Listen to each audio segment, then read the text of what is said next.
Paul gripped the steering wheel tightly, his eyes straining to pierce through the thickening fog that enveloped the winding forest road. The mist seemed alive, wrapping around his car, isolating him from the world. As the trees closed in, his headlights flickered, casting ghostly shadows that danced and twisted along the path. Paul squinted through the windshield and saw a figure emerge from the mist, a young woman soaked to the bone, her face as pale as the moon. Her wide eyes locked onto his with a desperate, pleading intensity. Against the chill crawling up his spine, Paul pulled over and rolled down the window. Do you need a ride? The woman nodded silently, climbing into the passenger seat without breaking eye contact. Her clothes dripped onto the seat, but Paul was too unsettled to care. As they drove, the air inside the car grew colder. The woman remained silent, her eyes fixed on something unseen. Paul, feeling the tension coil around him, attempted to break the silence. Where are you headed? She turned slowly, her voice barely a whisper.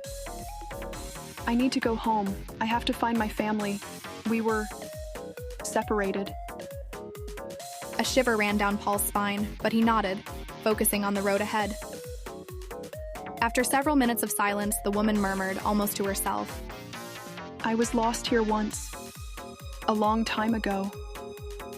Her gaze found his, carrying a haunting recognition. How long ago was that? He asked, hoping to lighten the mood. She didn't answer, and they continued in silence until they reached a deserted crossroads. She pointed to a small, overgrown path. Just down there, she said softly. Reluctantly, Paul turned onto the path, which led them to an ancient, desolate cemetery. The woman exited the car, motioning for him to follow. Paul hesitated but found himself drawn forward. The woman moved swiftly among the gravestones, leading him to an ancient, weathered headstone. She knelt beside it and placed her hand gently on the stone. This is my home, she murmured, turning to him with a sad smile. Confused, Paul squinted at the name engraved on the headstone, his heart clenching as realization dawned.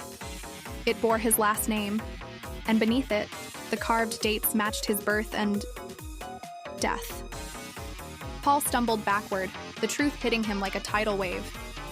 He gasped, looking around desperately for the woman, but she had vanished into the mist as if she had never been there. Only then did the memory flash before his eyes.